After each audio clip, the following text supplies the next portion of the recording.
네, 다시 볼게요. 그래서 한 변의 길이가 1일 때는 이제 부피당 표면적이 이제 6이었죠. 네, 1분의 6 해서 한 변의 길이가 2일 때는요. 2cm씩 했을 때 표면적은 4 곱하기 6 해서 24가 되고요. 그다음 부피 같은 경우는 2 곱하기 2 곱하기 2에서 8이 되죠. 그래서 부피분의 표면적의 비는 8분의 24니까 3이 되죠. 그러니까 그 표면적과 부피의 비율이 작아졌죠. 그리고 한 변의 길이가 이제 3배가 됐어요. 3cm가 되면요. 면적 자체는 하나의 면이 3 곱하기 3에서 9가 되겠고 면이 6개가 되니까 6, 9, 54가 되죠.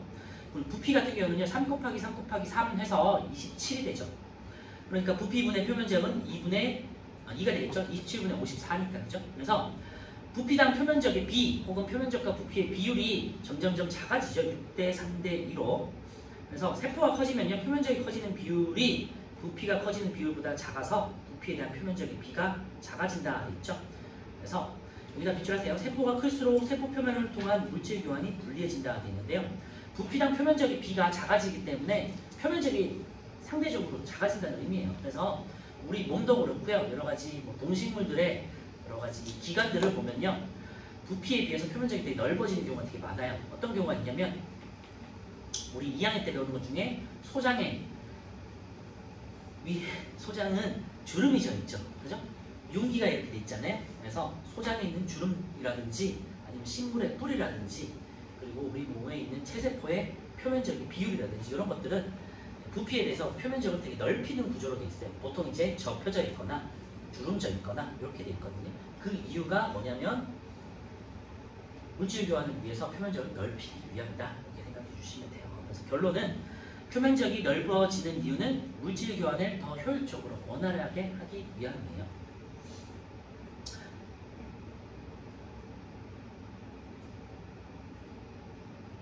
오른쪽에 2번 한번 보시면요. 플러스 강의 2번 보시면요. 세포는 세포 표면을 통해서 외부로부터 생명활동에 필요한 산소와 영양소 등을 흡수하고요. 생명활동의 결과 생긴 노폐물을 내보내는 물질 교환을 한다 돼 있죠. 그래서 물질 교환을 원활하게 하기 위해서 표면적을 넓히는데 또 대표적인 중 하나가 모세혈관이 되겠네요. 모세혈관에서 우리가 조직에서 모세혈관을 통해서 조직으로 산소와 영양분을 주고요. 그 다음에 노폐물과 이산탄소를 받잖아요. 그래서 표면적을 넓히기 위해서 모세혈관이 그물형으로 확 퍼져져 있죠. 그리고 막이 얇게 있고 굉장히 넓게 퍼져 있죠. 그래서 표면적을 넓히는 구조 중에 또 하나가 되겠죠. 이런 얘들이 대표적으로 세포 분열을 하기 위해서 세포 분열을 하는 이유가 표면적을 넓히기 위함이다. 이걸 참고해 주시면 될 것 같고요. 자, 두 번째 이제 염색체 한번 볼 건데요. 염색체는 우리 몸에 있는 DNA를 포함하고 있는 부분을 말하는 거죠. 자, 염색체 보시면요. 유전 정보를 담아서 전달하는 역할을 한다 되어 있는데요. 그냥 빗줄 정도만 하시면 될 것 같고요. 염색체는 두 가지로 구성되는데요. 특히 DNA하고 단백질로 구성되어 있습니다. 그래서 염색체는요.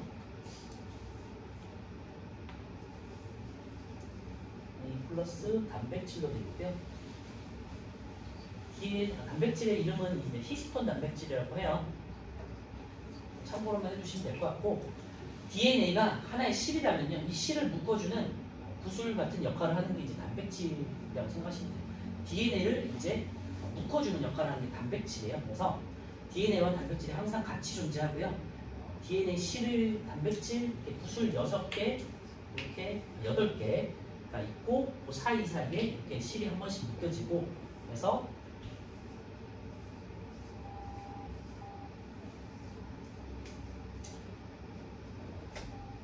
좌우 4개씩 해서 8개가 이렇게 실을 한 번씩 잡아 감싸주고 있는 구조라고 생각하시면 돼요. 이렇게 이제 DNA들이 펼쳐져 있어요. 그래서 DNA와 단백질이 항상 같이 존재해요. 염색체. DNA만 존재하는 게 아니라 DNA를 감아주는 단백질이 존재하고요. 염색체는 평소에는 풀어져 있어요. 그래서 이거를 실처럼 풀어져 있는 형태를 염색사라고 하고요. 우리가 뒤에서 할 텐데 간기라고 해가지고 평소에 분열하기 전에는 분열하기 전기를 간기라고 하거든요. 이때는 이제 혹은 휴식기인데 염색사 형태로 실처럼 풀어져 있고요. 보통 요즘에는 근데 염색사도 염색체에다 포함을 해요. 그러다가 분열기가 되면은 이제 염색체로 응축을 해요. 이게 이제 분열기. 때 분열하는 거는 체세포 분열이나 감수 분열 같은 생식세포 분열 때 이렇게 분열을 하는 거고요. 그 전에는 항상 이렇게 실처럼 풀어져 있다가 이렇게 풀어져 있다가 이제 응축이 되면 여러분들이 책에도 있는 것처럼 우리 잘 알고 있는 X자 형태 이런 식으로 이렇게 막대기 형태로 이렇게 응축이 돼요. 평소에는 이렇게 실처럼 풀어져 있어요. 실처럼 들어서 이제 핵 속에 들어있다가 얘가 실처럼 풀어져 있으면은 이렇게 나눌 수가 없잖아요. 끊어지거나 꼬일 수 있으니까 이렇게 응축이 단단하게 막대 형태로 응축이 된 다음에 이제 하나의 세포로 이렇게 각각의 세포로 이렇게 나눠지게 돼요.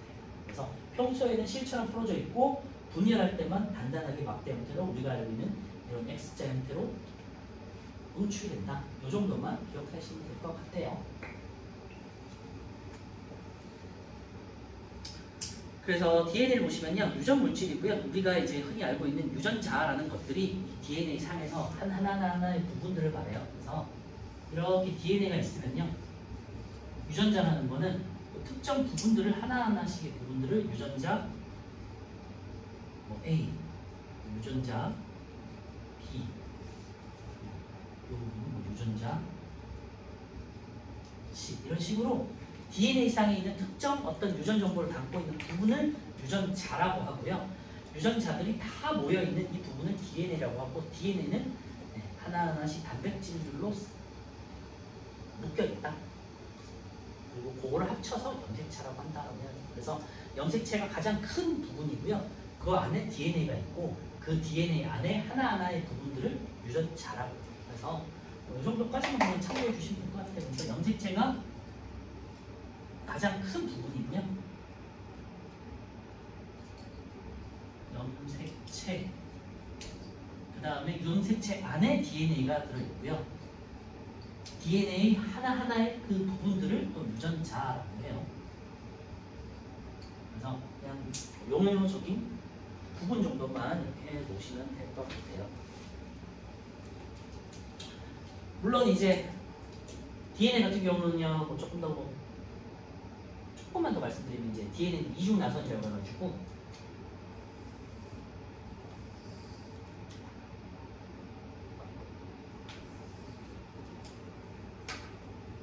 이런 그림을 한번 보신 적 있을 거예요, 그죠? 영화나 뭐 동영상 같은 데서 DNA는 이제 이중 사슬로 돼 있어요. 사슬 두 개가 이제 꼬여 있는 나선 형태로 꼬여 있는 구조로 돼 있어서 안쪽을 이제 보호할 수 있고요.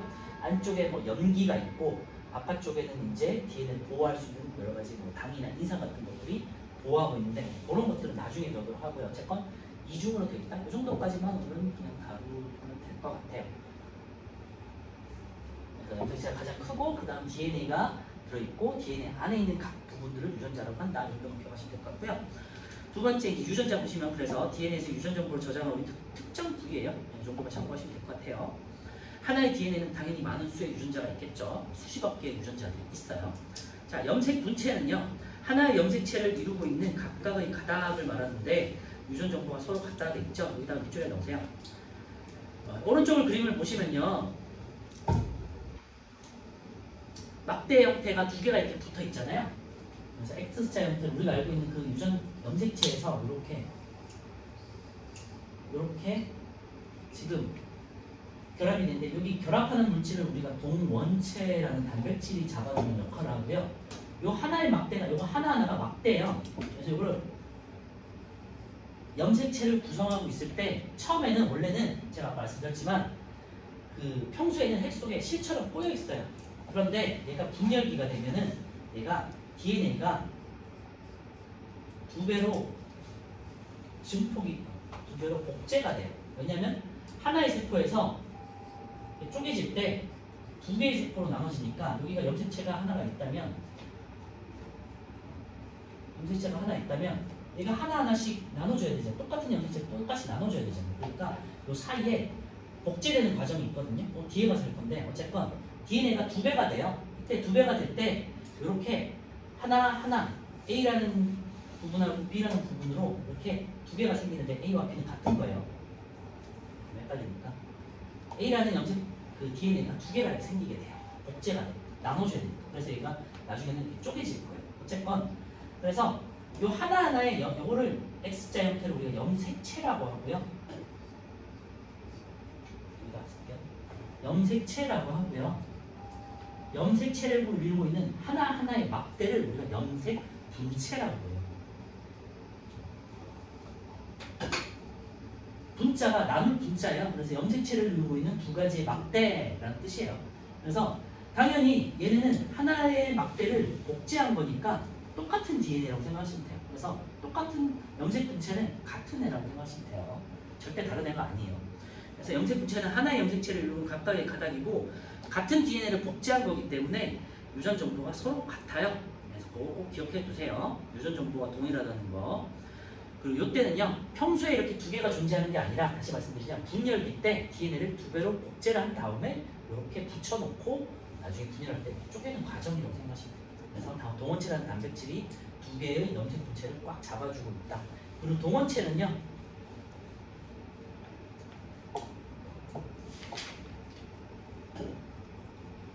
뒤에 어차피 나올 거니까 동원체라는 용어는 아마 없겠지만 뒤에서 분열기 때 이 DNA를 염색체를 딱 하나씩 잡아가지고 이렇게 끊어주는 역할을 해서 극적으로 이렇게 나눠주는 역할을 할 때 방출사라는 게 연결되거든요. 그래서 동원체는 방출사가 붙는 지점이기도 해요.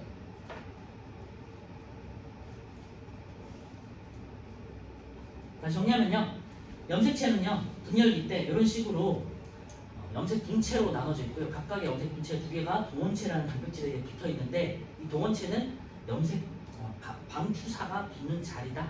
정도만 기억하시면 돼요.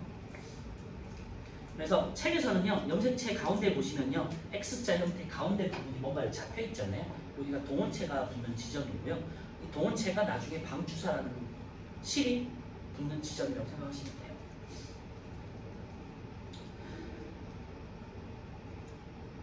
네, 오른쪽에 3번 보시면요, 염색체의 형태에서 세포가 분열하지 않을 때는 핵 속에 가는 실처럼 풀어져 있잖아요. 이게 이제 예전에는 그냥 염색사라는 형태로 해서 실처럼 붙어 있다, 실사자 써서 염색사라고 불렀는데요. 요즘은 그냥 다 그냥 염색체라고 해요.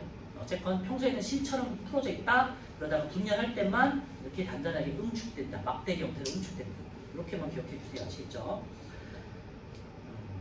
네, 오른쪽에 1번하고 2번을 같이 볼게요. 세포가 클수록 세포의 부피에 대한 표면적인 부피가 커지면요, 점점점 면적은 작아지겠죠. 표면적인 비가 작아져서 물질 교환에 불리해져요.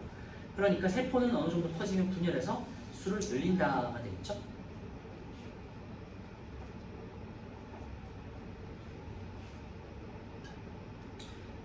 이번은요, 염색체를 구성하는 유전 물질이 있는데요. 요거는 이제 C, DNA가 되겠고요. 보통 이 그림에서 보시면 아시겠지만 이중 나선으로 되어 있죠. 그리고 B가 이제 DNA를 구성하고 있는 유전자 부분이고요. A가 이제 염색 분체가 되겠네요. 네, 염색체를 이루고 있는 각각의 가닥, 염색 분체가 되겠어요. 이런 식으로 해서 DNA가 하나하나씩 이렇게 구슬 같은 단백질에 쌓여가지고 이제 응축된다. 근데 평소에도 이렇게 DNA와 단백질이 같이 있다고 생각하셔야 돼요. 그래서 2번은 하나의 염색체를 이루고 있는 각각의 가닥은 염색 분체인 A가 되고요. 유전 물질에서 유전 정보를 저장하고 있는 특정 부위는 유전자인 B가 되겠죠. 그래서 이 정도의 기본적인 크기 정도는 구분하세요. 염색체가 가장 큰 부분이고 그 사이에 DNA가 있고 그 DNA 하나하나의 특정 부위를 유전자라고 하고 이 유전자들이 여러분들의 눈 색깔, 머리의 곱슬, 머리의 색깔, 여러분의 피부 색깔, 눈의 크기, 웨커풀이냐 쌍꺼풀이냐 그런 것들 있잖아요. 결정하는 하나하나의 특정 부위들이 되는 거예요. 자, 이번에는 왼쪽에 이제 마지막으로 사람의 염색체 한번 볼 건데요. 사람의 염색체는요, 우리가 이제 기본적으로 상염색체와 성염색체로 나눠지는데 이것들을 합쳐서 상동염색체라고 해요. 합쳐서.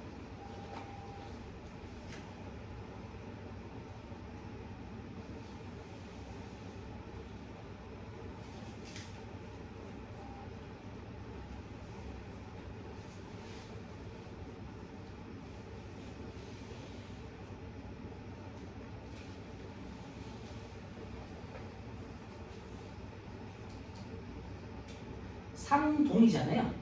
모양이 동일한 염색체 이렇게 생각하시면 돼요. 아니면은 뭐 서로 상자 생각할게요. 서로 같은 염색체 이렇게 맞죠. 정의는 모양과 크기가 동일한 염색체를 말하는 거고요. 그 책에 있는 그림을 보시면요.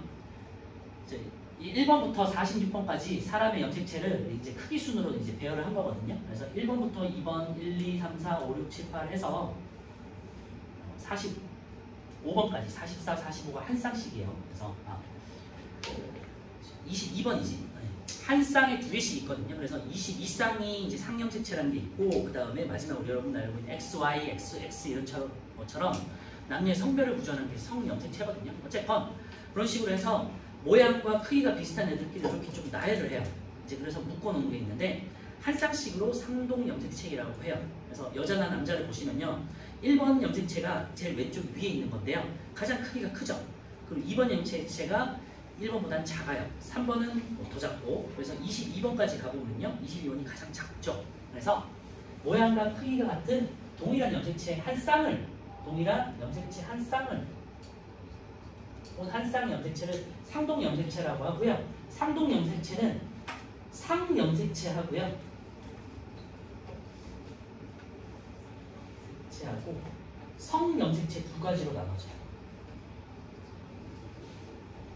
상염색체는 우리의 그냥 일반적인 체세포를 구성하는 염색체들을 말하고, 여러분들 눈 색깔이라든지 등등등을 결정하는 것들을 말하는 거고요. 성염색체는 여러분의 성을 결정하는 거예요. 그래서 XY하고 XX 이런 거죠. 그래서 XY, XX 염색체를 말하는 거고, 상염색체는 일반적인 염색체를 말하는 거고 22쌍 있어요. 그리고 성염색체는 해서 한 쌍 있어요. 그래서 사람의 상동 염색체는 그래서 결론적으로는요 23쌍이 있는데, 남자는 여자부터 할게요. 여자는요 22쌍 더하기 22쌍의 상염색체 더하기 한 쌍의 성염색체 XX를 가지고요. 남자는 22쌍의 상염색체 더하기 한 쌍의 XY 염색체를 가지면서 이제 남자가 돼요. 그래서 이 성을 결정하는 XX냐 XY냐에 따라서 특히 XY 염색체에 있는 이 Y 염색체가 남자를 결정하고, 이게 없으면 여자가 돼요. 일반적으로는 이 X 염색체가 태화된 게 Y 염색체라고 하고요. X하고 Y는 염색체가 다른 염색체예요. 완전. 그래서 다른 유전자를 구성하고 있어요. 어쨌건 요걸 이제 상동 염색체라고 하는데, 제가 여기서 모양과 크기가 동일한 염색체 한 쌍을 우리가 상동 염색체라고 정의를 했잖아요. 그런데 성 염색체는 모양이 다르잖아요. 크기도 다르고. 일반적으로 Y 염색체가 X보다 작다 그랬잖아요. 하지만 그냥 우리 감수 분열할 때 이제 염색체끼리, 상동 염색체끼리 붙는 과정이 있는데요. X하고 Y가 감수 분열할 때 붙기 때문에 그냥 상동 염색체를 분류를 해요. 분류는. 알겠죠? 그래서 성염색체도 모양은 다르지만 기본적으로 일단 성별을 구분하는 것 제외하고는 상동 염색체를 구분한다 이렇게 생각해 주시면 돼요. 근데 이렇게 있는 지문에서 이렇게 물을 수는 있겠죠. 남녀가 있는데요. 사람의 남녀의 상동 염색체의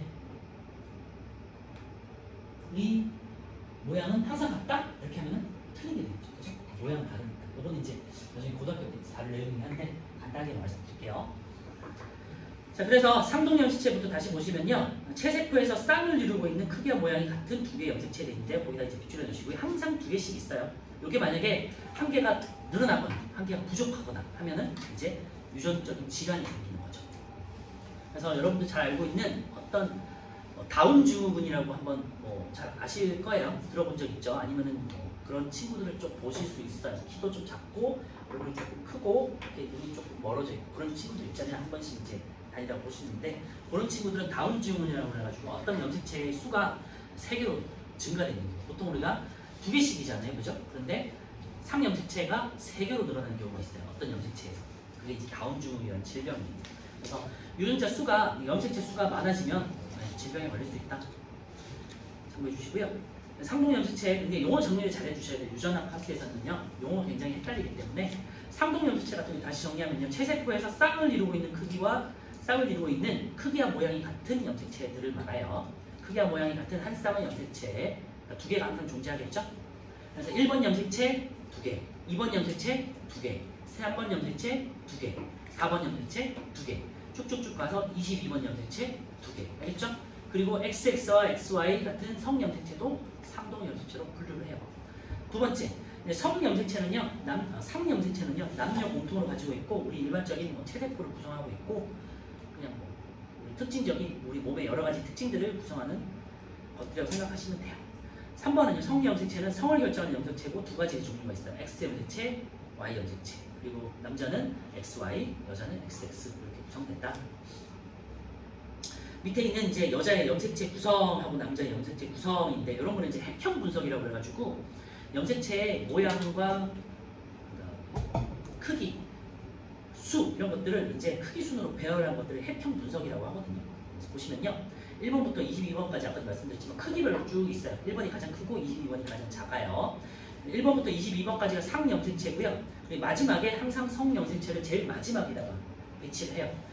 제일 끝에 있는 XX 확인할 수 있고요. 여자 같은 경우는. 그래서 여자는요, 22쌍의 상 염색체니까 44개가 되겠죠. 44 플러스 XX 혹은 22쌍 플러스 XY 이렇게 되겠죠. XX. 그리고 남자 같은 경우는요, 이제 44개의 44개의 상염색체와 XY라는 성염색체가 있으니까 상염색체 22쌍 플러스 한 쌍의 성염색체 XY 이렇게 표현할 수 있겠죠. 그래서 밑에 이제 보시면요, 여자의 염색체 구성은요, 어머니에게서 22 플러스 X, 아버지에게서 22 플러스 X 반반씩 분류받아야겠죠, 그죠? 항상 반반씩 늘렸다가 반으로 줄여야겠죠. 반으로 줄여야 엄마 아빠가 만났을 때 수정란이 형성됐을 때 똑같은 43 플러스 XX 혹은 44 플러스 XY가 될 수 있잖아요. 그러니까 엄마한테 절반, 아빠한테 절반을 이렇게 받는다는 건데 이게 이제 감수 분열에 대한 내용이고 다음 주에 이제 배울게요. 남자 같은 경우는 어머니에게서 22 플러스 X, 아버지에게서는 22 플러스 Y를 물려받겠죠. 엄마한테는 남자 같은 경우는요, Y 염색체는 항상 아빠한테 맞는 거예요. 그치? 엄마한테는 Y 염색체가 없으니까 항상 Y 염색체는 아빠한테 맞는 거고요. 항상 X 염색체는 엄마한테서 받는 거라고 생각하시면 돼요. 자, 밑에 그렇게 이제 정리를 할 수 있고요. 다시 말씀드리지만 Y 염색체와 X 염색체, Y 염색체도 상동 염색체로 분류는 하고요. 크기는 다르지만 크기도 다르고 모양도 다르고 지만 상동 염색체로 분류는 한다는 것만 참고해 주시면 될 것 같고요. 자, 오른쪽에 플러스 강의에서 4번하고 5번만 보고 이제 좀 하고 오른쪽 문제 보실게요. 자, 4번 세포 분열과 염색체, 염색 분체에서요. 평소에는 이제 이런 식으로 실처럼 유전 물질들이 풀어져 있어요. 이게 염색사라고 하고요. 그 다음에 복제를 하면서 이제 두 개로 늘죠.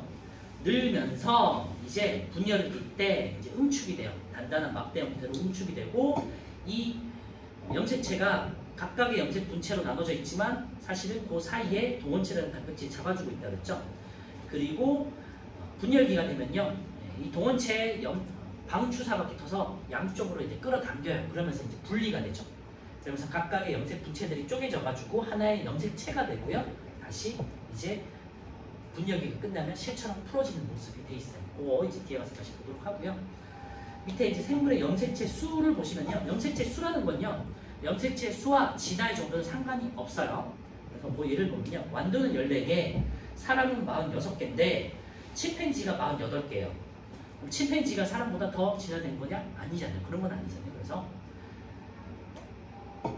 염색체 수하고 상관없이 이제 염색체 각각의 염색체들이 응축되고 서로 간에 붙고 쪼개지고 이런 과정에서 진화가 되는 거기 때문에 염색체 수와 진화의 관계는 상관이 없다. 기억해 주시면 돼요. 예를 들면 사람보다는 개가 거의 1.5배 이상 많거든요.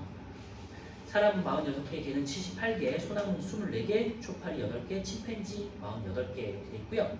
추가로도 말씀드리면 식물 중에 벼는 쌀 있죠? 쌀을 만드는 벼는 24개가 있다고 하고요.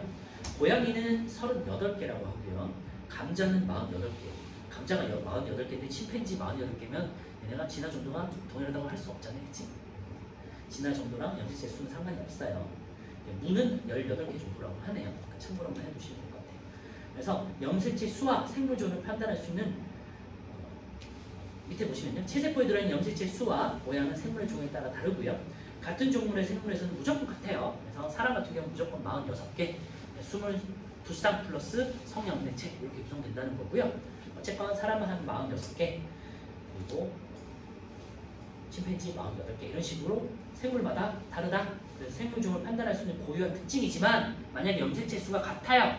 그러면은 그 상동 염색체의 모양과 크기 등을 보고 또 얘가 사람인지 아니면은 침팬지인지 등을 분류는 또 할 수 있겠죠. 그죠? 그래서 고등하거나 진화된 생물일수록 염색체 수가 많은 것은 아니다라고 할 수 있고요. 자, 오른쪽에 3, 4번 한번 풀어보고 이제 쉴게요.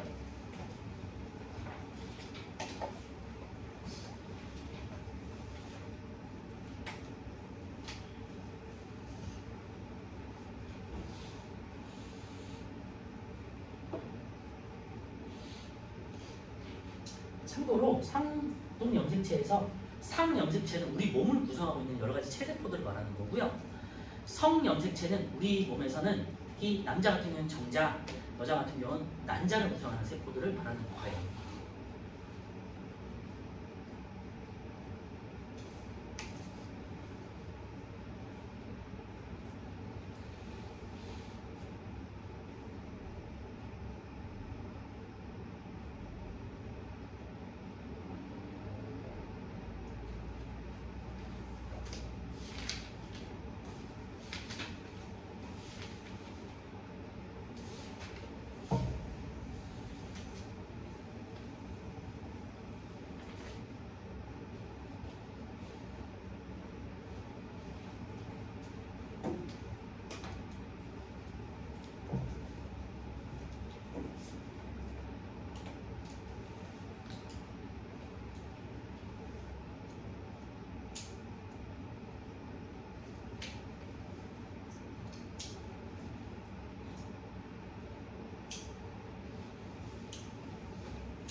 자, 3번요. 염색체에 대한 설명을 옳은 거 되는데 염색체의 수와 모양은 생물종에 따라 고유한 특징이 있어요. 다르죠. 5가 되겠고요.